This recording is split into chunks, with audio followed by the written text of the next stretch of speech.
اکثر لوگوں کو یہ یاد نہیں رہتا ہے یہ قاتل کون تھا، قابیل تھا یا حابیل تھا. بھئی قاتل قاف الف ہے تو قابیل میں بھی یہی ہے، اور حابیل ہلاک ہا سے شروع ہوتا ہے، حابیل ہلاک ہوا ہے اور قابیل قاتل ہے. تو یہ یاد رکھنا آپ کو آسان ہے کہ قابیل قاتل اور حابیل ہلاک ہوا اس کے ہاتھوں. آسان طریقے نا، یہ ایک مدنی ٹوٹکا آپ کو بتا دیا یاد کرنا. باقی وہ جو ڈیٹیلز ملتی ہے نا کہ وہ چکر تھا، تورات میں بھی ایون نہیں ملتا کہ وہ کوئی لڑکی والا چکر تھا. ہو سکتا ہے بعد میں کسی نے اس کو، جس آپ دیکھیں ارتغل ڈرامہ ہے، اب وہ ارتغل تو ایک ہیرو ہے لیکن اس کے اندر اتنی لو سٹوریز انہوں نے ڈال کے نا اسے ایک رومانس پیدا کرنے کی کوشش کی تاکہ نوجوان نسل دیکھے. تو یہ میرا خیال کسی نے قابیل حابیل میں بھی نا رومانس پیدا کرنے کی کوشش کی ہے. اس کے پیچھے ہمارے پاس دلیل کوئی نہیں ہے کہ واقعی اس وجہ سے ہوا ہے یا کوئی اور ریزن تھی، کسی اور وجہ سے تھا، یا ان کی ویسے آپس میں ٹھن گئی کہ ہم قربانی پیش کرتے ہیں، دیکھتے ہیں اللہ کے حضور کون پرہیزگار ہے. کیونکہ اگر یہ واقعہ اس طریقے سے ہوتا تو یہ تو بہت بڑا واقعہ تھا، قرآن میں اس طریقے سے اس کو رپورٹ ہونا چاہیے تھا. اور قرآن میں اگر نہیں ہوا تو تورات میں بھی نہیں. میں نے اسپیشلی یعنی تورات اس حوالے سے کئی دفعہ دیکھی ہے. تو اچھا اس میں آپ کو لفظ قابیل نہیں ملے گا، قائن ملے گا، اور حابیل حابیل ہی ملے گا. تو بعض اوقات جیسے اب مکہ کی پروننسیشن بکہ بھی ہے تو ایک لفظ کی دو تین پروننسیشن بھی ہوتی ہیں، ہو سکتا ہے وہ والی پروننسیشن بھی ملتی ہو. لیکن تورات کے اندر شروع میں چیپٹر ہے پیدائش، اس کے بھی تورات کھولتے ہی تیسرے چوتھے صفحے پہ آپ کو یہ واقعہ ملے گا. اس میں بھی صرف قربانی کا ذکر ہے کہ دونوں نے کہا ہم قربانی کرتے ہیں تو دیکھتے ہیں کسی قبول ہو. کوئی لڑکی لڑکے والا چکر ہی کوئی نہیں اس کے اندر موجود. تو یہ کسی نے بنی اسرائیل میں عادت تھی نا یہ رنگ بھرنے والی، تو انہوں نے رنگ بھر دیا ہوگا اور وہ اسی طریقے سے پبلک میں یہ نہیں جاری ہے. پھر لیکن لوگ پوچھتے ہیں کہ اگر ایسا نہیں ہوا تو پھر یہ نسل انسانی شروع میں چلی کیسے ہے؟ نسل انسانی یقیناً شروع میں تو یہ جو آج ہم کہتے ہیں کہ بہن جو ہے وہ محرم ہے، تو یہ کس وجہ سے کہتے ہیں؟ اللہ نے اسے حکم کے طور پہ نازل کیا. اگر یہ حکم نہ ہو تو یہ محرم والا معاملہ نہ ہوتا. تو شروع میں یقیناً کسی چیز کو چلانے کے لیے اس وقت شریعت کے احکام ڈیفرنٹ تھے، وقت کے ساتھ ساتھ شریعت احکام بدلے ہیں. نبی علیہ السلام کی مبارک شریعت میں کئی چیزیں جو حلال ہیں پہلے حرام تھی. بخاری مسلم میں آتا ہے کہ جی نبی علیہ السلام فرمایا اللہ نے میرے لیے پوری زمین سجدہ گاہ کی ہے، پہلے نہیں ہوتی تھی سجدہ گاہ. لوگ سفر پہ بھی جاتے تھے ساری نمازیں اکٹھی کر کے رکھتے تھے، پھر گھر آ کے یا کوئی مسجد ملتی تھی وہاں جا کے پڑھتے تھے. جی کتنا مشکل کام تھا. مال غنیمت حلال کر دیا گیا نبی علیہ السلام کے لیے، اگلے لوگوں کے لیے حلال نہیں تھا. تو شریعت میں احکامات اس زمانے میں یہ چیز ہوگی کہ جو حضرت آدم علیہ السلام کی جو اولاد پیدا ہوئی ہے، اور باقی یہ کہنا کہ صبح پیدا ہوتی تھی شام تک جوان ہو جاتی تھی، اس کی کوئی دلیل نہیں ملتی. اپنے ٹائم بھی جوان ہوتی ہوگی، حضرت آدم علیہ السلام کی بھی اتنی عمر تھی تو وہ آپ تھوڑا ان کو جوان ہونے تھے 15-20. یہ کون سا پاکستان انڈیا والا جوان ہونا ہے کہ 35 سال میں شادی ہو رہی ہے؟ 12-15 سال میں شادی ہو جاتی تھی. تو 12-15 سال کے اندر وہ اس طریقے سے شروع میں اللہ تعالیٰ نے اس سلسلے کو اس طریقے سے چلایا ہوگا. خود یعنی قرآن پاک میں اللہ تعالیٰ ماتا ہے کہ ہم نے سورہ نساء کے اندر کہ ہم نے ایک جان سے سب کو پیدا کیا، اس سے اس کا جوڑا بنایا. اور بخاری مسلم میں آتا ہے کہ اما حوا جو ہے وہ سیدنا آدم علیہ السلام کی پسلی سے پیدا ہوئی. قرآن میں بھی اشارتاً موجود ہے.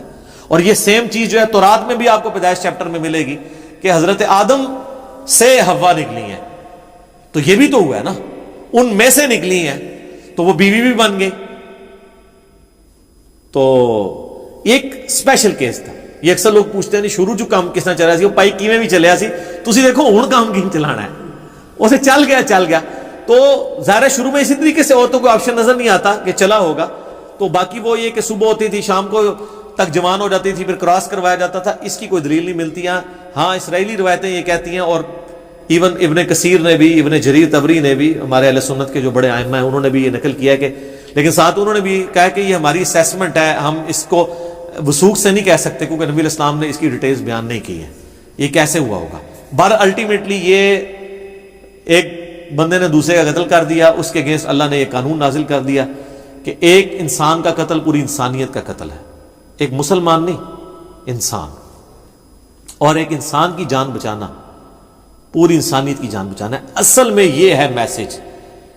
آدم کے 2 بچوں کے قتل میں جو میسج ہے وہ یہ ہے کہ قتل نہ حق اللہ کو ناپسند ہے. بخاری اور مسلم دونوں میں حدیث ہے قیامت والے دن سب سے پہلے قتل کے مقدمے کا فیصلہ ہوگا.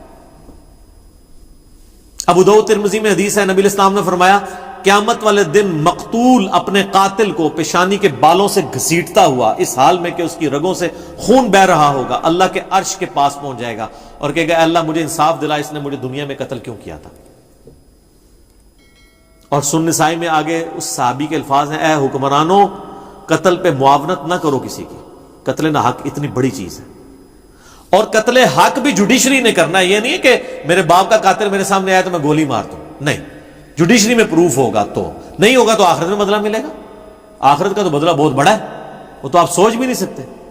سورہ نساء میں اگر کسی مومن کو کسی نے جان بوجھ کے قتل کیا تو اس کی سزا ہمیشہ کی جہنم ہے، جناب ہمیشہ کی جہنم۔ ابو داؤد میں حدیث ہے کہ اللہ تعالیٰ یا تو شرک معاف نہیں کرے گا یا کسی مؤمن کا قتل ناحق معاف نہیں کرے گا۔ صحیح بخاری میں حدیث ہے کہ جنت کی خوشبو 40 سال سے سونگی جا سکتی ہے، لیکن جس نے کسی ذمہ کافر کو بھی قتل کیا، جو مسلمان حکومت میں ٹیکس دے کر رہ رہا تھا، ہے کافر تھا، اس کو ناحق قتل کر دیا تو وہ مسلمان بھی جنت کی خوشبو نہیں پائے گا، حالانکہ 40 سال سے آ رہی ہوگی۔ جی اسی لیے قتل کے مقدمے کی پیروی کا بھی کہا گیا ہے، سورہ البقرہ میں وَلَكُمْ فِي الْقِصَاصِ حَيَاةٌ يَا أُولِي الْأَلْبَابِ، اے عقل مندو انسانیت کی زندگی چھپی ہے قصاص لینے میں۔ باقی جگہ کہا گیا معاف کر دو، قتل کے لیے کہا گیا معاف نہیں کرنا، دیت نہیں لینی، بلڈ منی نہیں لینی، آپشن ضرور ہے، لیکن پریفریبل یہ ہے کہ قتل کے بدلے قتل ہو، کیونکہ انسانیت دو چیزوں پہ کھڑی ہے، احترام جان اور احترام مال، اگر یہ نہیں ہوں گے فارغ۔ جو مولا علی کا قول ہے کہ کوئی بھی معاشرہ بغیر دین کے تو قائم رہ سکتا ہے، بغیر انصاف کے نہیں رہ سکتا، اور انصاف کس لیے آپ کر رہے ہوتے ہیں؟ احترام جان اور احترام مال کے لیے، اور اسے کون سی چیز انشور کرتی ہے؟ جوڈیشری۔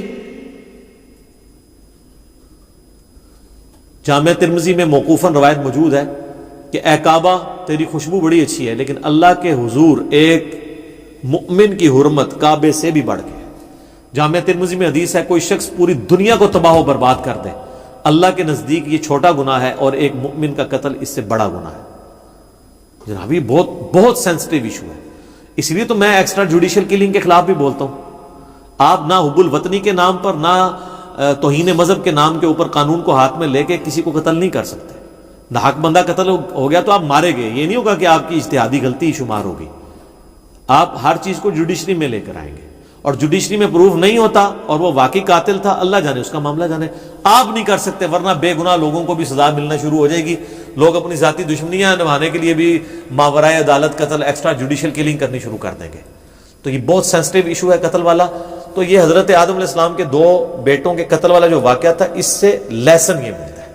میں اپنی گفتگو کو اس حوالے سے کنکلوڈ کروں گا اسی حدیث پہ جو بخاری اور مسلم دونوں میں ہے کہ نبی علیہ السلام نے فرمایا دنیا میں جب بھی کسی انسان کو ظلماً قتل کیا جاتا ہے تو اس کا گناہ کا بوجھ آدم کے اس بیٹے کے اوپر بھی پڑتا ہے جس نے سب سے پہلے انسانیت میں قتل کیا تھا، اور اس پہ تو پڑتا ہی ہے، اور اس کو سپورٹیو